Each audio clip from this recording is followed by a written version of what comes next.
We shall save our schools today. Oh, deep in my heart. We are here today to call on CPS to stop school turnarounds and closing in the African American low-income community.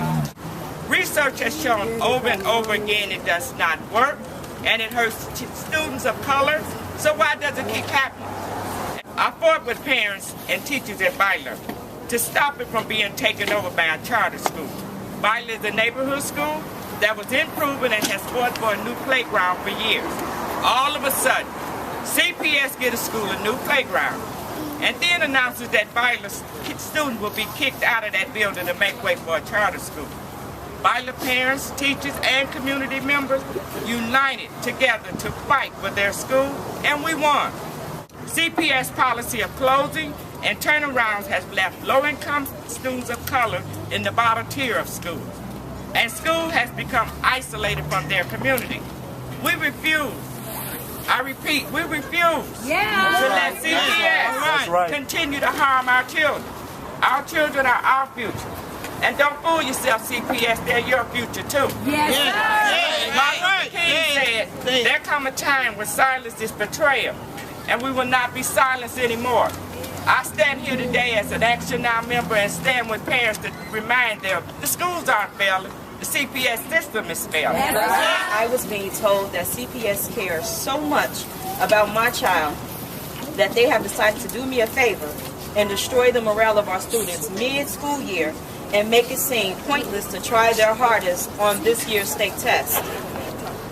Those grads said to me CPS is unhappy with the job that CPS has done. So CPS will attempt to clean up the mess that CPS caused by removing CPS and replacing it with CPS, because CPS can do a better job of raising test scores and improving student curriculum than what CPS has already done. I am confused as well.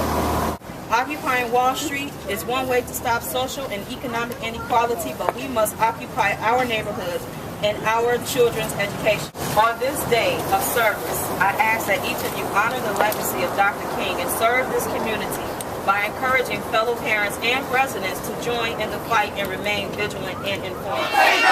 We're fired up! Our administrator pushed us hard to raise test scores. And what happens?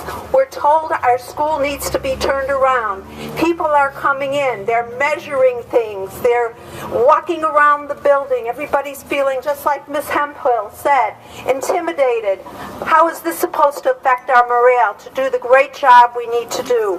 We care about these children. We care about the community.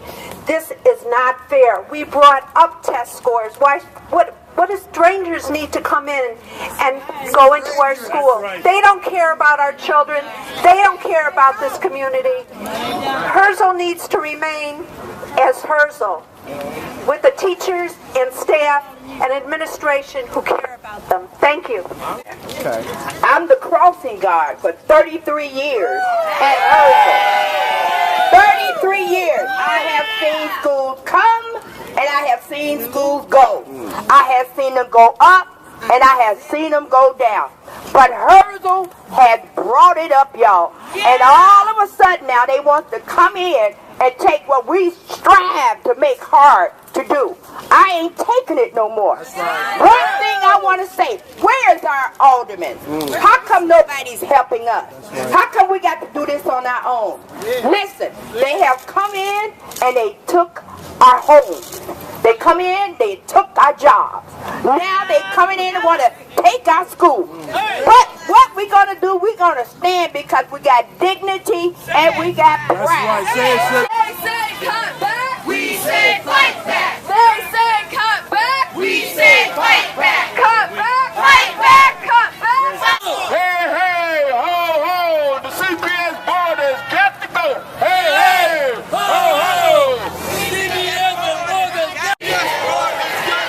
Hey, hey, ho, ho! Oh! CPS board! High school! High school! Well, the manual, it's not right! Education is a human right! Well, the manual, it's not right! Earlier today, we came from a rally of about 250 people, teachers, community members, students over at Marquette. So this is actually the second King Rally that we've had today. That was an inspiring event, but it had a touch of sadness as well.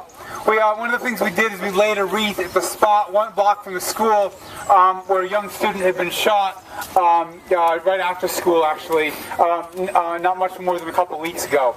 And it reminds us that what we're fighting, the situation that we're fighting in our schools is a situation that's not contained, the difficulties are not contained in the 4 walls of a building. They must be thought of as contained in the 4 walls of our society. We shall say